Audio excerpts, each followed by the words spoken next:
जय माता जी।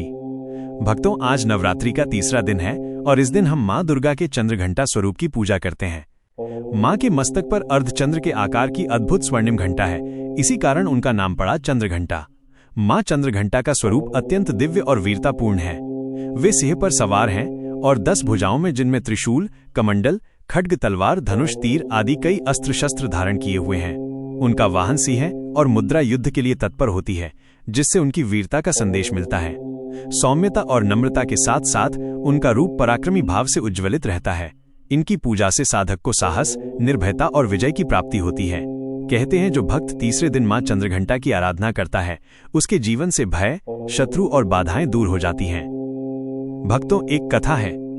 जब माता पार्वती ने कठोर तप कर भगवान शिव को पति रूप में प्राप्त किया, तब भगवान शिव बारात लेकर हिमालय पहुंचे। अब आप सोचिए, भगवान शिव का स्वरूप कैसा था। जटाओं में सांप, शरीर पर भस्म, मुंडमाल और भूत प्रेतों की बारात। ये देखकर राजा हिमालय और माता मैना भयभीत हो गए। ये बारात सामान्य नहीं थी, देवताओं के लिए भी विस्मयकारी दृश्य था। उसी समय मां पार्वती ने चंद्रघंटा का रूप धारण किया। उनके मस्तक पर अर्धचंद्र और गले में स्वर्णिम घंटा प्रकट हुआ। यह रूप इतना तेजस्वी और वीरतापूर्ण था कि समस्त देवता भी उनका आदर करने लगे। मां के स्वरूप से सारा भय दूर हो गया और विवाह विधि पूर्वक संपन्न हुआ। इसीलिए तीसरे दिन मां का ये रूप आराध्य है।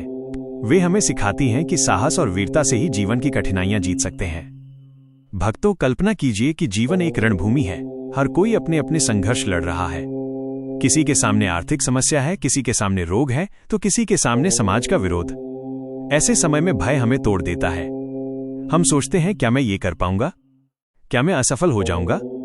मां चंद्रघंटा का संदेश है, भय मत करो, मैं तुम्हारे साथ हूं। उठो, साहस रखो और युद्ध करो।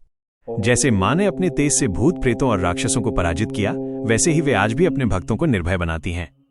उनके गले की स्वर्णिम घंटा की ध्वनि केवल शत्रुओं को नष्ट ही नहीं करती, बल्कि भक्तों के मन में उत्साह और वीरता भर देती है।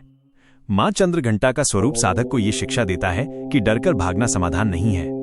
जीवन की हर चुनौती का सामना साहस और आत्मविश्वास से करना चाहिए।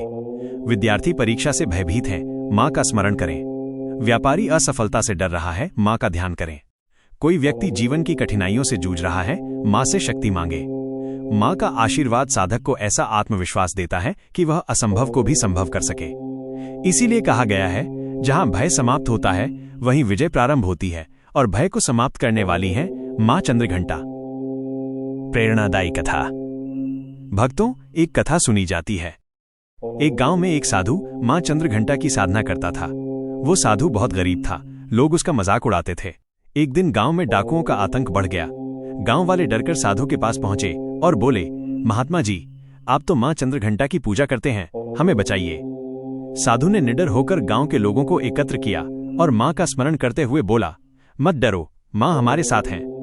जब डाकुओं ने गांव पर आक्रमण किया, तो साधु और गांव वाले निर्भय होकर मां का नाम जपने लगे। कहा जाता है कि उस समय आकाश से घंटा की गूंज सुनाई दी और डाकुओं के मन में भय पैदा हो गया। वे भाग खड़े हुए। तब गांव वालों ने समझा, सच्ची श्रद्धा और निर्भयता ही मां चंद्रघंटा की कृपा है। भक्तों, आज हमने मां चंद्रघंटा की कथा और उनका उपदेश सुना। वे हमें सिखाती हैं कि भय जीवन का सबसे बड़ा शत्रु है। यदि हम साहस और विश्वास से आगे बढ़ें, तो हर कठिनाई दूर हो जाती है। आज के दिन मां चंद्रघंटा की पूजा करने से भय नष्ट होता है, साहस की प्राप्ति होती है और विजय का मार्ग खुलता है। आइए सब मिलकर प्रार्थना करें। हे मां चंद्रघंटा, हमारे हृदय से भय दूर करो, हमें साहस और आत्मविश्वास दो और जीवन की हर कठिनाई में हमारा पथ प्रदर्शित करो। जय मां चंद्रघंटा की।